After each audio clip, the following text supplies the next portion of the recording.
Amados, na semana passada, o Marcos nos compartilhou sobre o que Jesus ensinou. Ele destacou que Jesus falou e ensinou sobre si mesmo. Quem é Jesus? Também o que Jesus ensinou sobre a maneira como ele quer que nós vivamos, é a doutrina de Jesus, a forma prática com que devemos viver. E também Jesus ensinou sobre o risco de desobedecermos aos seus mandamentos. E Marcos destacava aqui as advertências de Jesus. Pois bem, hoje queremos falar sobre o evangelho que Jesus pregou e que ele mandou que nós pregássemos. Olhamos em Marcos 16:15, que Jesus nos manda ir por todo o mundo e pregar o evangelho a toda criatura. Que tremenda tarefa. Mas nós temos que nos perguntar, que evangelho é esse que devemos pregar? Pode lhes parecer uma pergunta estranha, porque muitos podem imaginar que só há um evangelho, mas quando lemos as cartas apostólicas com cuidado, percebemos que outros evangelhos foram pregados. Em nossos dias também tem acontecido isso. Então nós temos que entender que o evangelho que Jesus quer que nós preguemos tem que ser um evangelho capaz de produzir discípulos que estejam dispostos a guardar, a praticar todas as coisas que ele ordenou, conforme está em Mateus 28, de 18 a 19. Se o evangelho não produz isto, então esse evangelho está equivocado. Amados, se alguém diz que é convertido e não está disposto a obedecer Jesus em tudo, a sua conversão é falsa. Infelizmente, há muitos cristãos que vivem exatamente assim. Professam fé, mas não vivem de acordo com essa fé professada. Isto é uma falsa conversão. A pregação de um falso evangelho tem produzido falsos convertidos e gente que não entrará no reino dos céus. Vamos ler em Mateus 7, 22 e 33. Muitos naquele dia hão de dizer-me, Senhor, Senhor, porventura não temos nós profetizado em teu nome, e em teu nome não expelimos demônios, e em teu nome não fizemos muitos milagres? Percebam que a gente que aparentemente conhecia Jesus e se movia em seu nome. Então lhes direi explicitamente, nunca vos conheci. Apartai-vos de mim, os que praticais a iniquidade. Amados, é necessário que cada um de nós se pergunte, há o risco de estarmos entre aqueles que serão surpreendidos naquele dia? Existe a possibilidade de que naquele dia você seja surpreendido e ouça de Jesus, não o vinde bendito de meu Pai, mas o apartai-vos de mim, vós que praticais a iniquidade? É necessário fazermos essa pergunta, irmãos, porque de fato, sim, há outros evangelhos, há falsos evangelhos sendo anunciados. Isso não é uma coisa recente. Os apóstolos conviveram com isto. Paulo, por exemplo, em Gálatas 1, do verso 6 ao 9, adverte sobre isto. Ele diz assim, admira-me que estejais passando tão depressa daquele que vos chamou na graça de Cristo para outro evangelho. Percebem? Outro evangelho. O qual não é outro, senão que há alguns que vos perturbam e querem perverter o evangelho de Cristo. Mas ainda que nós, o mesmo anjo vindo do céu, vos pregue evangelho que, valendo que vos temos pregado, seja anátema, ou seja, separado de Cristo, maldito de Deus. Assim como já dissemos, e agora repito, se alguém vos prega outro evangelho que vá além daquele que recebestes, seja anátema. Algo parecido nós vemos na carta de Pedro, em 2 Pedro 2, de 1 a 3, e também na carta de Judas, no verso 4, eles advertem a igreja de gente insubordinada que, de maneira dissimulada, trouxe para o meio da igreja um falso evangelho e transformaram em libertinagem a graça do nosso Deus. Isto é um mal presente na igreja de Deus hoje. Então, não é surpresa que um falso evangelho possa estar sendo pregado. Pois bem, Jesus usa uma figura para tentar ilustrar isso. Ele compara o evangelho com uma semente. Se a semente for boa, o fruto será bom. Se a semente for má, o fruto será mau. Isso fica evidenciado, essa figura que Jesus utiliza da semente, na parábola do semeador, em Mateus 13, versos 3, 18 e 19, e também Marcos, capítulo 8, verso 11. Vamos ver cada um desses versículos.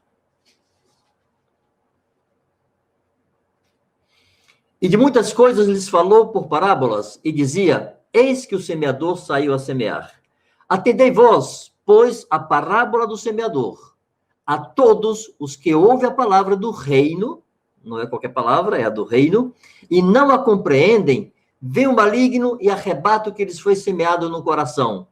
Este é o que foi semeado à beira do caminho.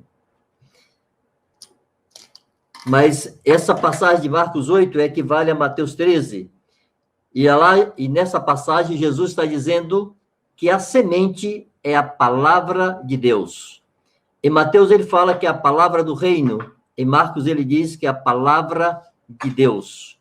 Então, esta palavra de Deus, esta palavra do reino, Jesus a qualifica essa pregação, chamando-a de evangelho do reino de Deus.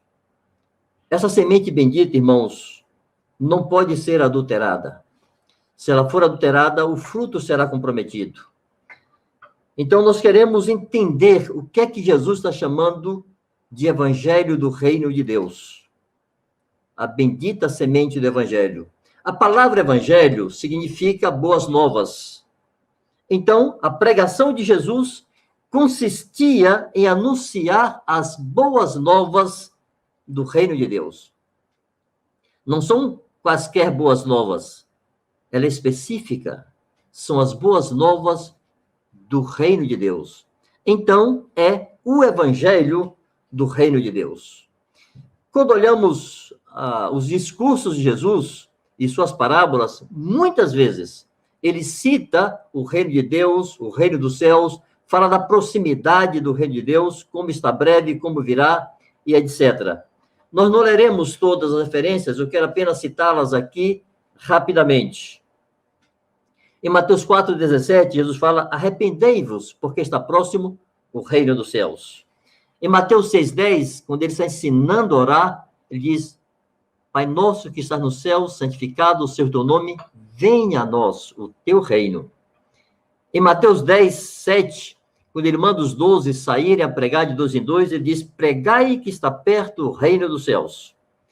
Em Mateus 12:28, quando foi acusado de expulsar os demônios por Beelzebu, ele diz: se eu expulso os demônios pelo dedo de Deus ou pelo Espírito de Deus, então o reino de Deus é chegado até vós. Em Mateus 13, em diversos momentos, ele usa parábolas e começa dizendo assim: o reino dos céus é semelhante a. Apenas para demonstrar com que abundância Jesus se referia, com que frequência ele se referia ao reino dos céus e ao reino de Deus. Em João 3, verso 5, quando ele está falando do novo nascimento, ele diz: se alguém não nascer de novo, não pode entrar no reino de Deus. Há uma condição para sentar no reino de Deus.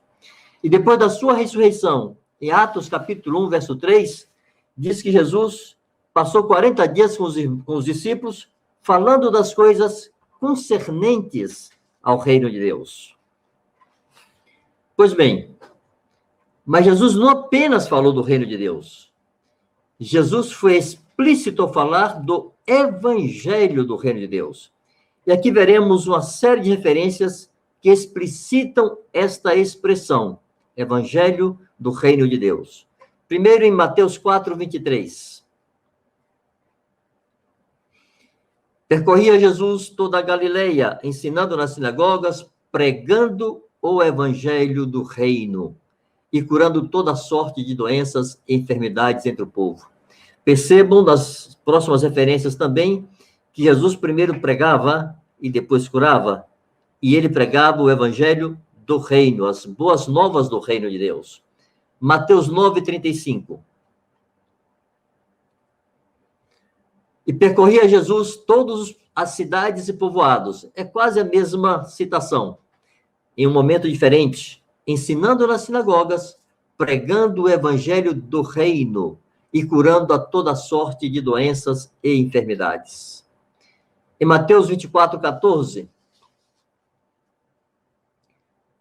e será pregado este evangelho do reino por todo o mundo, para testemunho a todas as nações, então virá o fim.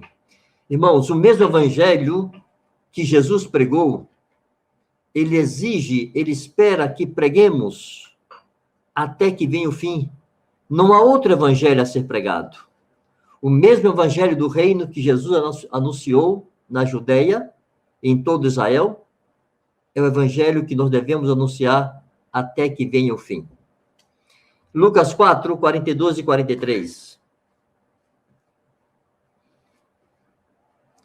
Sendo dia, saiu e foi para um lugar deserto. As multidões o procuravam e foram até junto dele, insistiam para que ele não os deixasse. Ele, porém, lhes disse: é necessário que eu anuncie o evangelho do reino de Deus também às outras cidades, pois para isso é que fui enviado. É necessário que eu anuncie o evangelho do reino de Deus. Em Lucas, capítulo 8, verso 1.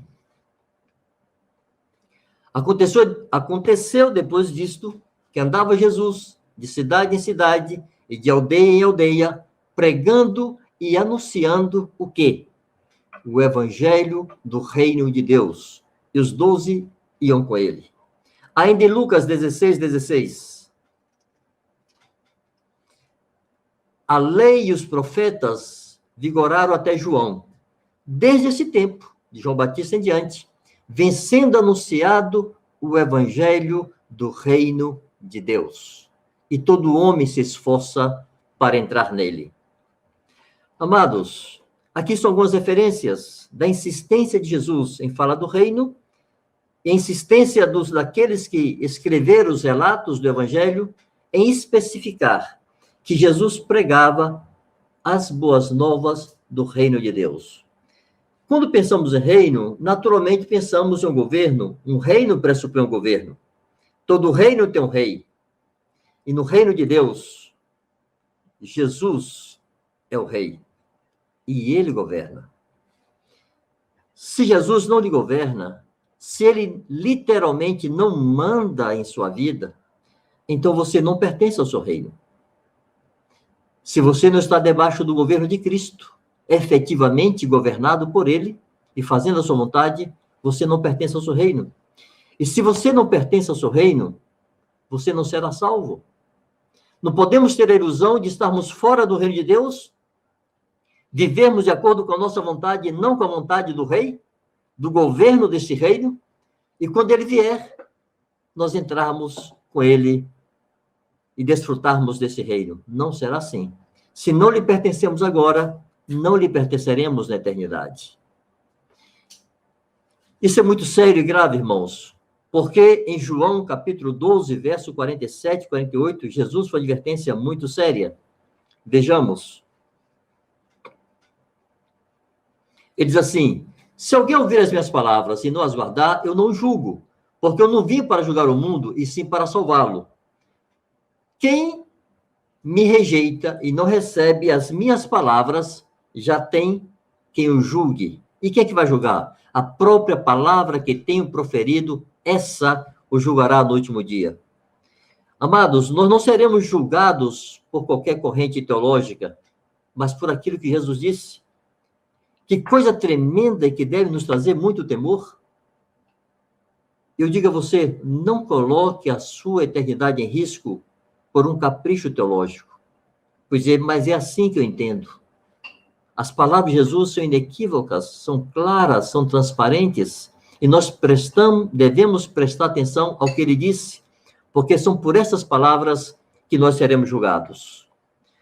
Vejamos então como é que Jesus aplicava essa pregação do Evangelho do Reino na vida daqueles que queriam segui-lo. Eu queria lhe fazer um pedido. Antes de lermos os textos, nós leremos alguns, eu te peço que você faça um exercício e tente se colocar no lugar das pessoas que estavam ouvindo Jesus e pense como você reagiria a essas palavras do Senhor Jesus. Nós temos uma bagagem teológica, nós temos uma herança teológica, nós temos uma herança igrejeira, uma bagagem igrejeira que às vezes embota a nossa mente e não nos permite ouvir com clareza aquilo que Jesus está falando. Vamos começar com a passagem do jovem rico, Marcos 10, do verso 17 a 22.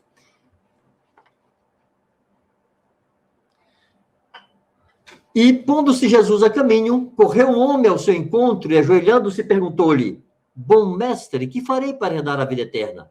Respondeu-lhe Jesus: Por que me chamas bom? Ninguém é bom senão um, que é Deus. Sabes os mandamentos: não matarás, não adulterarás, não furtarás, não dirás falso testemunho, não defraudarás ninguém, honra teu pai e tua mãe. Então ele respondeu: Mestre, tudo isso eu tenho observado desde a minha juventude. Jesus, fitando, o amou e disse: Só uma coisa te falta. Vai, vende tudo o que tens, dá aos pobres e terás um tesouro no céu. Então vem e segue-me. Ele, porém, contrariado com essa palavra, retirou-se triste, porque era dono de muitas propriedades.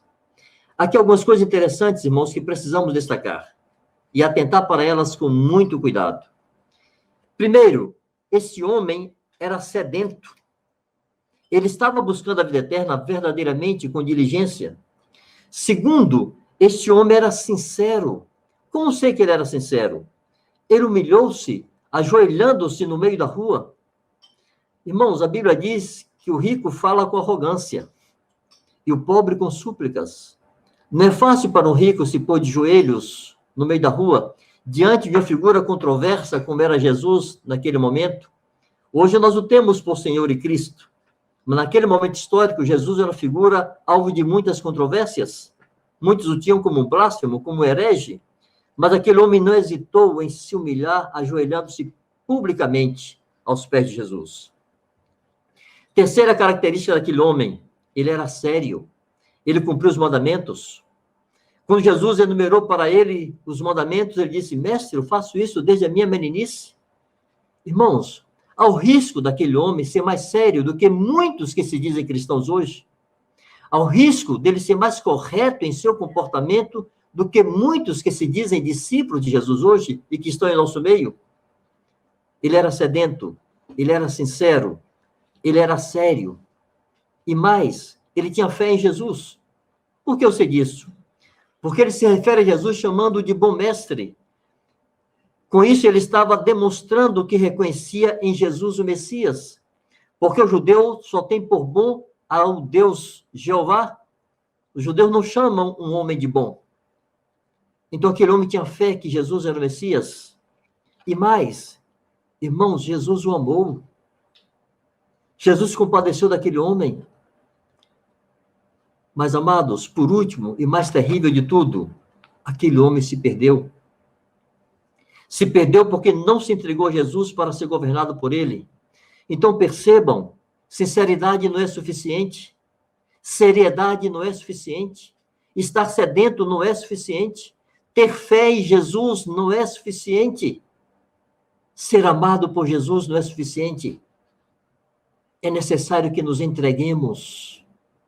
Essa é a parte nossa que ele não pode fazer nossa. E aquele homem saiu triste e Jesus permitiu que ele saísse. Então não se iluda. Se você cumpre todos esses requisitos, mas você não se entrega a Jesus, o seu destino será o mesmo daquele jovem rico. A questão ali, irmãos, não era o que ele tinha que fazer com aquela riqueza, vender, dar aos pobres, fazer qualquer coisa, isso não era o mais importante. A questão ali era o seguinte: quem te governa? E Jesus pôs isso à prova, dando-lhe uma ordem. Era como se Jesus dissesse, então, se você não pode me obedecer, eu não posso te salvar. Se não posso te governar, não posso te salvar. Vejamos uma outra referência. Lucas 14, de 25 a 27, e depois o verso 33, em sequência. Grandes multidões o acompanhavam, e ele, voltando-se, lhes disse: se alguém vem a mim e não aborrece, ou seja, não ama menos a seu pai e mãe e mulher e filhos, irmãos, irmãs e ainda a sua própria vida, não pode ser meu discípulo. Eu temo que a maioria das pessoas tenha esvaziado a gravidade e a seriedade dessa palavra. Jesus está ordenando amar menos tudo que temos de mais precioso sobre a terra, sob a condição de não podermos ser seus discípulos, se não fizermos isto. E qualquer que não tomar a cruz e vier após mim, não pode ser meu discípulo. Se alguém não está disposto a morrer a cada dia e literalmente morrer por mim, não poderá ser meu discípulo. Assim, pois, todo aquele que dentre vós não renuncia a tudo quanto tem, não pode ser meu discípulo. Amados, perguntamos, coloquemo-nos ali no meio daquela multidão, ouvindo essas palavras, como nós reagiríamos? Estaremos prontos a seguir a Jesus? Esse discurso não tem nada a ver com o discurso de ofertas, de promessas e de felicidade e pare de sofrer que existe hoje em dia. Aquelas pessoas estão sendo confrontadas com a condição absoluta. Ou vocês me amam acima de tudo, ou vocês não podem ser meus discípulos. Se não me coloca acima de tudo e de todos, eu não te aceito e você não pode ser meu discípulo. Eu tenho que estar acima de teu pai, de tua mãe, de tua esposa, teus filhos, teus irmãos, tuas irmãs, tuas propriedades, teus bens todos e até mesmo de tua própria vida.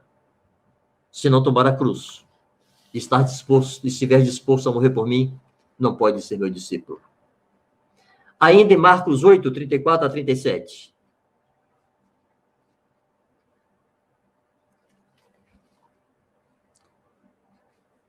Marcos 8, 34 a 37.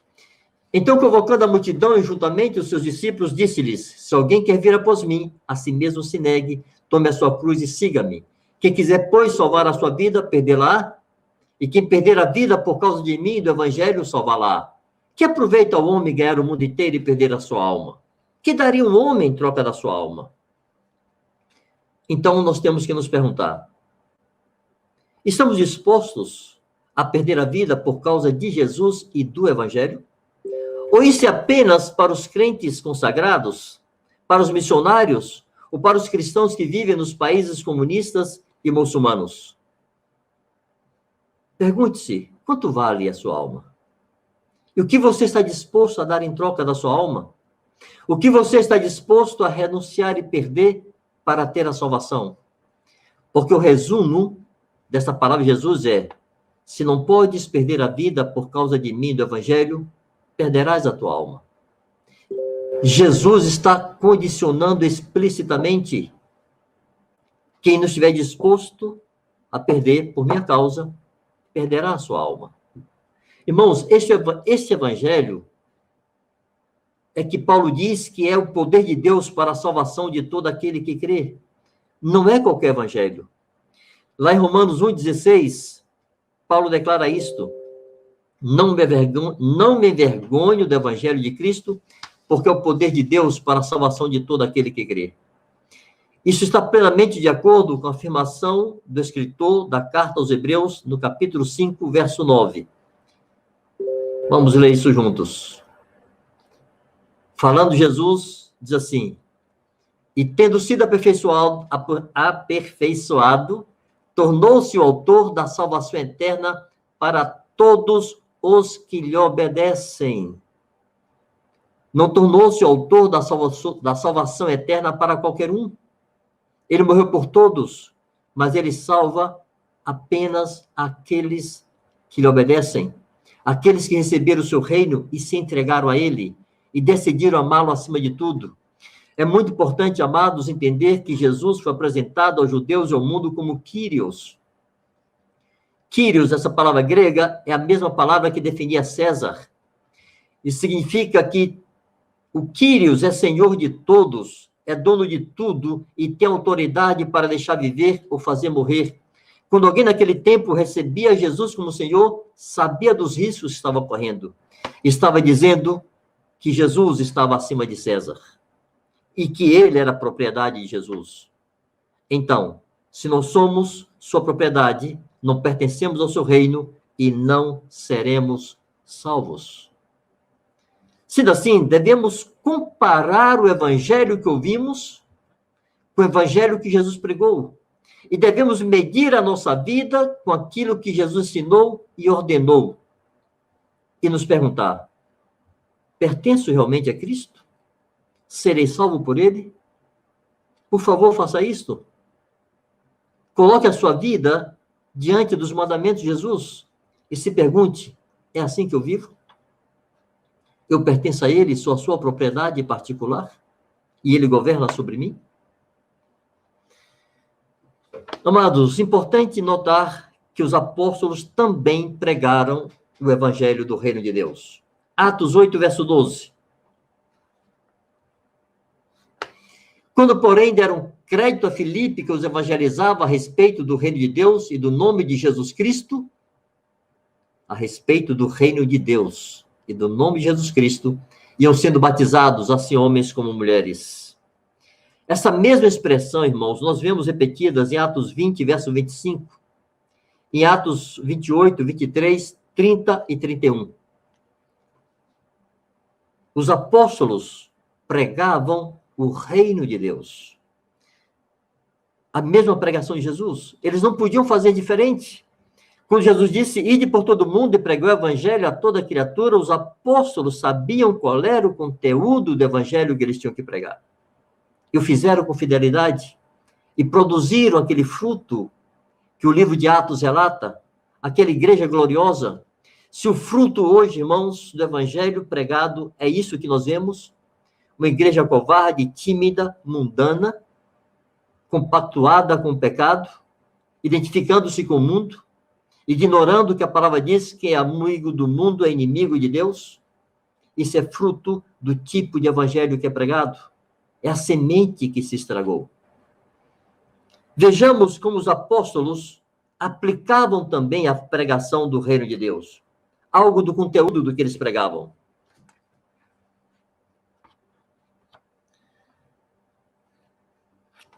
Eu vou citar alguns textos, nós não vamos lê-los. Mas os apóstolos, de maneira resumida, eles apresentavam, aqui vamos apresentar de forma resumida. Primeiro eles apresentavam a vida sobrenatural de Jesus, seu poder e a autoridade do Espírito Santo. Isso está em Atos 2, 22, quando diz que Jesus era varão aprovado por Deus com milagres e prodígios e sinais. Em Atos 10, 38, curando a todos os oprimidos do diabo. Esse aspecto era destacado na pregação dos apóstolos. Que mais? Eles destacavam a morte e ressurreição de Jesus. Em Atos 2, 23, crucificando-o por mão de iníquos. Atos 2, 24, Deus ressuscitou rompendo os grilhões da morte.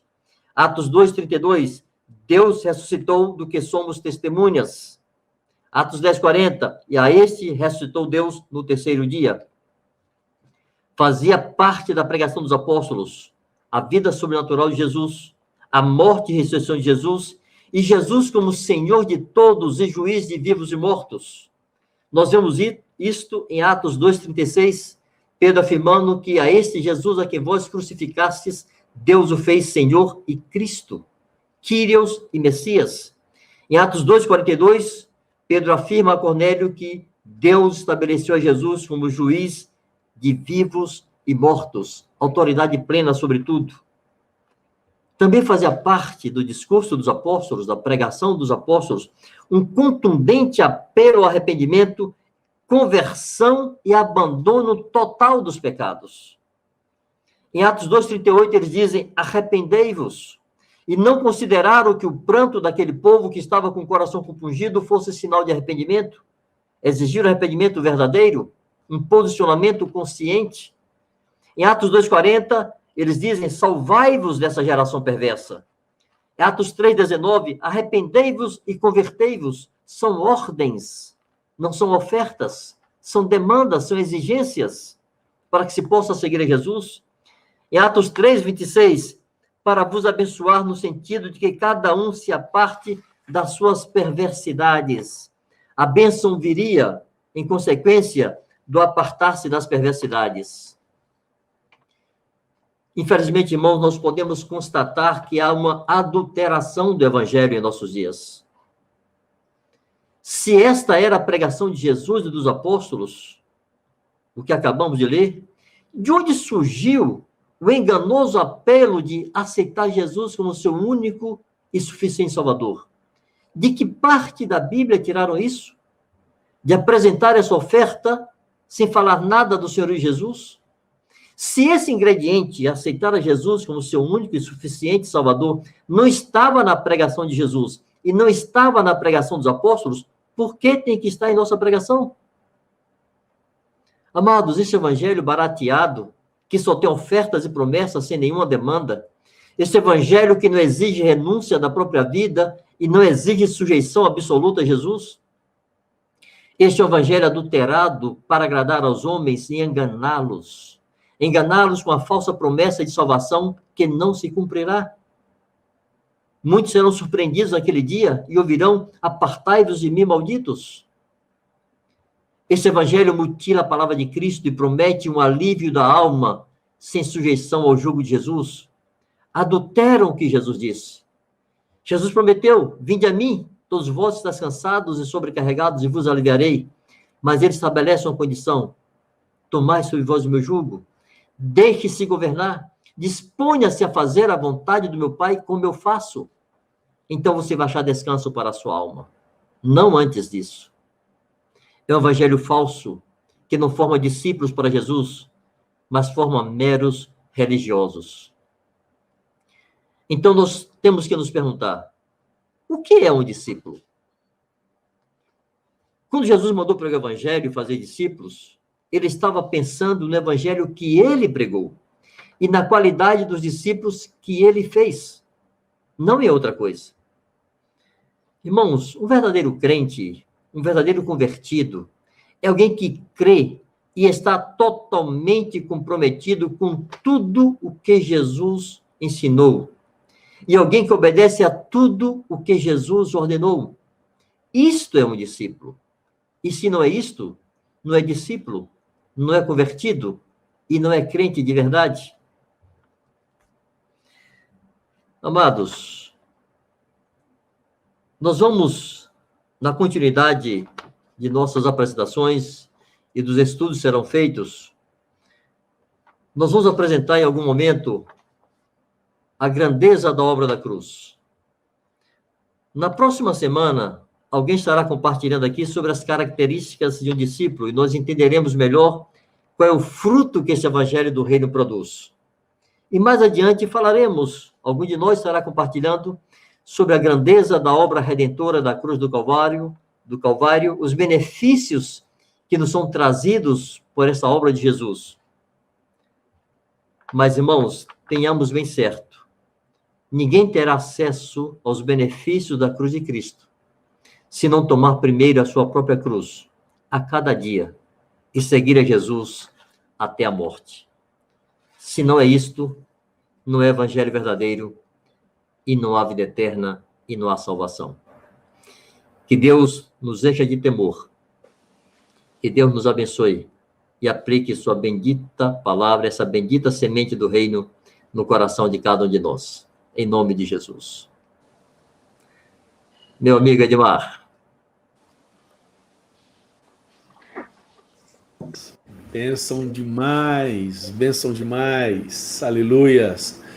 João Bion, você gostaria de nos fazer aquelas perguntas aí para que nossos corações fiquem bem firmados nessas verdades?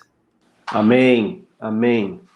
Queridos, depois de ouvir uma palavra como essa, e sempre que ouvimos uma palavra confrontadora e cristalina como essa, é necessário, queridos, nós repetirmos, nós conversarmos entre nós, levarmos essa meditação para os encontros da casa, nós queremos nos utilizar de algumas perguntas aqui agora, justamente para que os irmãos, nos encontros da igreja na casa, possam, na presença do Senhor, por meio do seu Espírito, relembrar verdades como essa, e à medida que nós trocamos essas perguntas, nós possamos nos aprofundar nessa verdade, na meditação delas, remoendo essas verdades no nosso coração e aplicando-as, antes de aplicarmos na vida de outros, aplicarmos em nossa própria vida. A primeira pergunta: qual o evangelho que Jesus e os apóstolos pregaram? Você consegue demonstrar isso nas Escrituras? Segunda pergunta: como você define um discípulo de Jesus? Você se considera e vive como um discípulo de Jesus? Pergunta número 3. Alguém que não é discípulo de Jesus entrará no reino de Deus? Pensa numa pergunta para nós pensarmos. Alguém que não é um discípulo de Jesus entrará no reino de Deus? O quarto não é uma pergunta, mas algo para nós refletirmos entre nós. Destaque, uma tarefinha para nós. Destaque algumas diferenças entre o evangelho do reino de Deus e outros evangelhos. Faça esse exercício entre os irmãos, nos encontros da igreja, nos encontros das juntas e ligamentos. Se exercitem com essas perguntas e com outras que o Espírito Santo trará ao coração de cada um dos irmãos. Que o Senhor nos ajude nesse processo de meditação. Amém?